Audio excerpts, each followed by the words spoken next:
Welcome to my channel. ఎలా ఉన్నారు అందరూ? బాగున్నారా?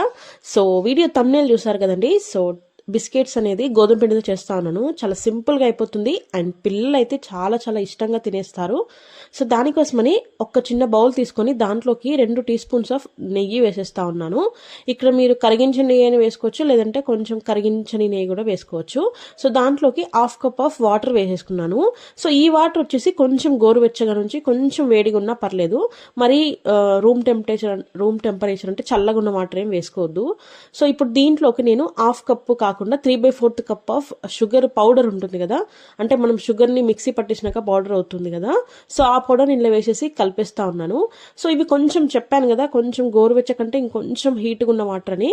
సో మనం ఇలాంటివి వేయగానే కొంచెం ఉండలు కడతాయి కదా, సో దానికోసమని నీట్గా కలిపేసుకోవాలి. ఉండలు ఏం లమ్స్ ఏం ఫామ్ అవ్వకుండా నీట్గా కలిపేసుకోవాలి. సో ఇలా కలిపేసుకున్న తర్వాత ఆల్రెడీ ఇవి కొంచెం వేడిగానే ఉన్నాయి కాబట్టి కొంచెం త్వరగానే కరిగిపోతుంది షుగర్ కూడా, ఎందుకంటే పౌడర్ కదా మనం వేసుకుంది. సో దీంట్లోకి 1 కప్ ఆఫ్ నేను గోధుమ పిండి వేసేస్తా ఉన్నాను. సో ఇక్కడ మీకు కంప్లీట్గా 1 కప్పు వేయలేదు, 3/4 కప్పు వేసాను. సో 1 కప్పు వేయడానికి మనకు అవసరం ఉంటే వేసుకుందాము, లేదంటే లేదన్నట్టుగా నేను ఇంకొంచెం ఒక 1/4 పక్కన పెట్టేసుకున్నాను. సో ఆ నీళ్ళకి ఇది సరిపోతే ఓకే, మళ్ళీ లేదంటే మరి తిక్కగా అయితే కూడా మనకు చేయడానికి రాదు కదా, ఐ మీన్ లూజ్గా అయిపోతే కూడా. సో దానికోసమని ఇలా ఉంది కదా, ఇంకొక 1/4 కూడా వేసేస్తే మనకి కరెక్ట్గా సెట్ అవుతుంది. సో ఎగ్జాక్ట్ 1 కప్కి మనకి 3/4 కప్పు షుగర్ పౌడర్ అయితే కరెక్ట్గా సరిపోతుంది. అంటే మనకు పర్ఫెక్ట్, ఇంకా స్వీట్ అనేది ఎక్కువ తక్కువ ఏం లేకుండా కరెక్ట్గా ఉంటుంది. సో ఇప్పుడు మొత్తం కలిపేసేసేయాలి. సో చూడండి, మనకి పిండి ముద్ద మనం చపాతీ ఎలా చేసుకుంటామో సేమ్ అలాగే కలిపేసుకోవాలి. సో చేతికి అంటుకుంటుంది అన్నప్పుడు మాత్రం కొంచెం అలా ఆయిల్ వేసేసుకొని మనం చపాతీ పిండిని ఎంత స్మూత్గా అయితే కలుపుకుంటామో సో దీన్ని కూడా అలాగే కలిపేసుకోవాలి. సో మెత్తగా కలిపేసుకోవాలి, అప్పుడే బాగుంటుంది. అండ్ ఇంకోటి ఏంటంటే ఉండలేం కట్టకుండా చూసుకున్నాం కాబట్టి మనకి చాలా మెత్తగా వచ్చేస్తుంది. సో మీకు కావాలంటే లైట్గా 1 టీ స్పూన్ అలా కొంచెం ఇఫ్ కావాలి అంటే మాత్రం, చాలా మెత్తగా ఉంది అనిపిస్తే మాత్రం 1 టీ స్పూన్ అలా గోధుమ పిండి వేసేసుకొని మంచిగా నీట్గా కలిపేసుకోవాలి. అంటే మనకి చపాతీ చేయడానికి ఎలా ఉంటుందో పిండి కన్సిస్టెన్సీ అనేది సేమ్ అలాగే ఉండాలి. సో అలా ఉంటే మనం ఈజీగా బిస్కెట్స్ చేయొచ్చు. సో ఇక్కడ నేను మొత్తం కలిపేస్తా ఉన్నాను. సో చెప్పాను కదా, కొంచెం అలా ఆయిల్ వేసుకుంటే ఏంటంటే చేతికి అనేది అతుక్కోకుండా ఉంటుంది. సో అప్పుడైతే నీట్గా చేసేసేయచ్చు. సో మొత్తం కలిపేసుకోండి. సో ఇది కలిపేసుకున్న తర్వాత ఒక 2 to 3 minutes పక్కన పెడితే కొంచెం సెట్ అవనిస్తే బాగుంటుంది కదా. సో అలా జస్ట్ ఒక సెట్ అయితే మనకు కొంచెం ఈజీగా చేసుకోనికి అవుతుంది. అందులో వేసింది కూడా కొంచెం అన్నీ బాగా మిక్స్ అవ్వాలి కదా. సో అలా సో దీంట్లోకి కొంచెం లాస్ట్లో కొంచెం ఆయిల్ వేసేసి పైనుంచి అలా పూసేసి ఒక 2 to 3 minutes పక్కన పెట్టేస్తా ఉన్నాను. సో అప్పుడు ఏంటంటే మన పిండి కొంచెం సెట్ అవుతుంది. సో అలా ఇలా 2 to 3 minutes పక్కన పెట్టేసిన తర్వాత దాన్ని తీసేసి ఇప్పుడు దీంట్లోకి 1 టేబుల్ స్పూన్ ఆఫ్ నువ్వులు వేసేస్తా ఉన్నాను. నేనైతే ఇక్కడ నల్ల నువ్వులు యూజ్ చేస్తా ఉన్నాను, మీరు కావాలంటే తెల్ల నువ్వులు కూడా వాడచ్చు. సో ఈ నువ్వులు అనేది మనం ముందే వేస్తే ఏంటంటే కొంచెం త్వరగా అంటే మనకి అంటే తినేటప్పుడు కొంచెం అలా తగలకుండా మెత్తగా అయిపోతాయి కదా, ఎందుకంటే మనం అసలే వేసింది కొంచెం వేడి నీళ్ళు కాబట్టి. సో దానికోసమని ఈ టైంలో వేసేస్తా ఉన్నాను నువ్వులు. ఇక్కడ కంప్లీట్గా ఆప్షనల్, మీరు నువ్వులు వేసుకోవచ్చా లేదనేది అనేది మీ కంప్లీట్గా మీ ఆప్షన్. వేస్తే ఏంటంటే మనం తినేటప్పుడు తగులుతా ఉంటే చాలా బాగుంటుంది. అండ్ దట్టు నువ్వులు కూడా చాలా మంచిది కదా. సో నువ్వులు వేసినాక కొంచెం అలా పైనుంచి ఆయిల్ రాసేసి 1 minute పక్కన పెట్టేసి మెత్తగా అయిపోయేంత వరకు చూడాలంతే. ఇప్పుడు మనం చపాతీ ఎలా చేస్తామో సేమ్ అలాగే సో చపాతీ పీట తీసేసుకొని ఆ చపాతీ కర్రతో నీట్గా చేసేసుకోవాలి. సో ఈ చపాతీ కొంచెం చాలా స్మూత్గా అయి ఉంటుంది కాబట్టి కొంచెం పొడిపిండి, మనం చపాతీ ఎలా చేస్తామో కొంచెం పొడిపిండి వేసుకొని సో ఇప్పుడు మనం తయారు చేసుకున్నదాన్ని 2 partsగా చేసేసి ఒక్కొక్క పార్ట్ లాగా చేసేసుకొని ఇప్పుడు దీన్ని మనం చపాతీ లాగా ఒత్తేసుకోవాలి. చపాతీ లాగా అన్నాను కాబట్టి కానీ మరీ చాలా సన్నగా అయితే అస్సలు వేసేసుకోవద్దు, ఎందుకంటే బిస్కెట్స్ అనేవి మరీ రేకుల్లా ఉంటే అస్సలు బాగుండదు కదా. ఎందుకంటే మనం ఇదేం ఓవెన్లో పెట్టట్లేదు అండ్ దట్టు మనం ఇలాంటి బేకింగ్ పౌడర్ లాంటి ఏం యూజ్ చేయట్లేదు కాబట్టి మనకి ఇవేం ఉబ్బడం అలాంటిది ఏమి ఉండదు కదా. సో అలా ఉండదు కాబట్టి మనం దీన్ని కొంచెం మందంగానే చేసుకోవాలి. సో ఎంత మందంగా అనేది మీకు వీడియోలో చూపిస్తాను చూడండి. సో ఇలా మనం నువ్వులు వేసుకునేసరికి మంచిగా కలర్ఫుల్గా ఉంది కదా, తింటా ఉంటా కూడా మనకి బాగా తగులుతూ ఉంటుంది, చాలా చాలా బాగుంటుంది. సో ఇలా చపాతీ చేసేసుకున్నాక ఏదైనా చిన్న క్యాప్స్ ఉంటాయి కదా, అందరి ఇంట్లో ఉండేవే కదా, లైక్ పిల్లల సిరప్ మనం వేసే క్యాప్స్ ఉంటాయి కదా, సో అలాంటి మంచిగా నీట్గా కడిగేసుకున్న తర్వాత దాంతో ఇలా చిన్న చిన్నగా రౌండ్స్ చేసుకుంటే ఏంటంటే బాగా మంచిగా చిన్న చిన్న బిస్కెట్స్ లాగా వస్తాయి. సో ఇక్కడ మీకు వీడియోలో చూపిస్తున్నాను చూడండి, ఈ క్యాప్ అయితే నా దగ్గర ఉంది ప్రజెంట్. సో దాన్ని ఇలా గట్టిగా అనేసి రౌండ్ తిప్పిస్తే సరిపోతుంది, మనకు చిన్న చిన్న రౌండ్స్ వచ్చేస్తాయి. చాలా సింపుల్గా అయిపోతుంది అసలు, ఇలా చేస్తే అలా వచ్చేస్తాయి. ఒకవేళ మీకు రాలేదు అని అంటే మాత్రం ఇంకొంచెం గట్టిగా తిప్పండి అంతే, ఇంకా మనం అలా తీసేస్తే ఊడొచ్చేస్తుంది.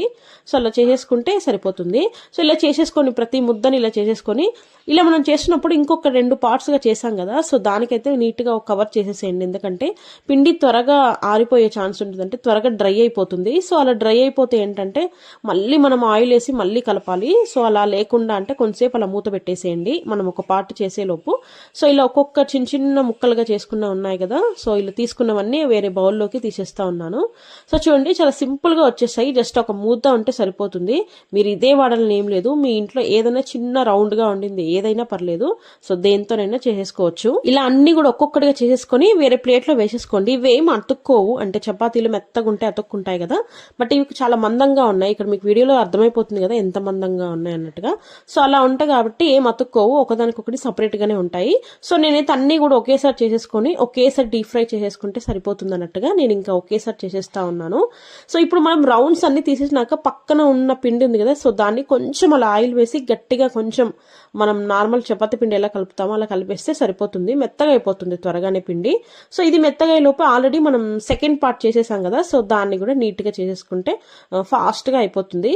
సో ఈ పిండి కూడా నెక్స్ట్ మనం నూనె వేసేసుకుంటే బాగా వచ్చేస్తుంది. సో ఇప్పుడు మనం చేసే అన్నిటిని కూడా డీప్ ఫ్రై చేసేసేద్దాం. సో డీప్ ఫ్రై కూడా ఆయిల్ కూడా మంచిగా ఎక్కువ హీట్ అయిన తర్వాతనే వేయాలి. సో అలా వేయగానే మనకి బాగా నురుగలాగా వస్తుంది కదా, ఐ మీన్ పొంగులాగా. సో దాన్ని అస్సలు కదపొద్దు, అసలు టచ్ చేయొద్దు. అవి మంచిగా కాలినప్పుడు అవే పైనకి లేస్తాయి, మీకు ఇక్కడ వీడియోలో క్లారిటీగా కనిపిస్తుంది చూడండి. అప్పుడు మాత్రమే మనం అవి ఇంకో సైడ్ టర్న్ చేయాలి, అంతే తప్ప మనం ఊరికే వాటిని అస్సలు కదపొద్దు. ఎందుకంటే కదిపితే ఏంటంటే ఇంకో సైడ్ సరిగ్గా కాలదు కదా.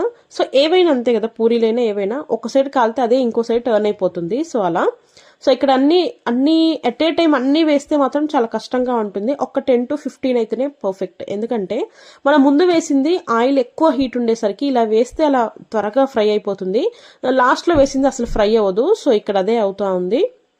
సో కొన్ని వేసుకొని అది కూడా మీడియం నుంచి సిమ్ మధ్యలో పెట్టేసుకొని స్టవ్ని మంటని మంచిగా నీట్గా ఫ్రై చేసేసుకోండి. సో అవే పైనకి తేలిన తర్వాతే ఇంకో సైడ్ టర్న్ చేసి రెండు కూడా మంచిగా గోల్డెన్ బ్రౌన్ కలర్ వచ్చిన తర్వాత తీసేసుకుంటే బెటర్గా ఉంటుంది.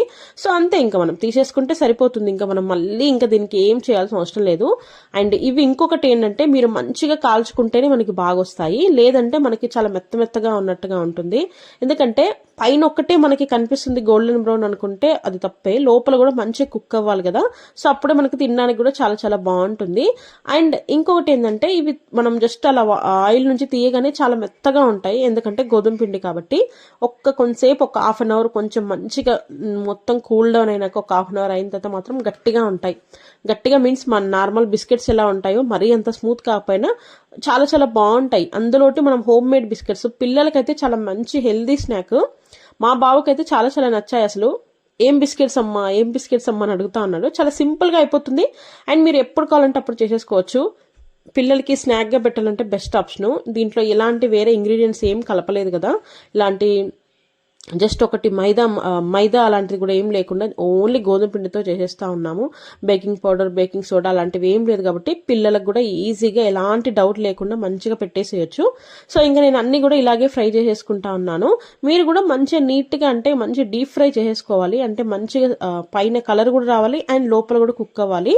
అలాంటప్పుడే మనకి చాలా చాలా టేస్టీగా ఉంటుంది. లేదంటే ఇంకా లోపల మెత్తగా ఉండి పైన ఒక్కటి క్రిస్పీగా ఉంటే అస్సలు బాగుండదు. సో ఇక్కడ అన్ని ఫ్రై చేసుకున్నా ఉన్నాను. సో ఇక్కడ నేను ఇంకొక అంటే ఫస్ట్ షిఫ్ట్ అయిపోయింది, నెక్స్ట్ వేసేస్తా ఉన్నాను. సో అవి మాత్రం పైనకి లేసినప్పుడు మాత్రం మనం ఫ్రై చేస్తే బాగుంటుంది.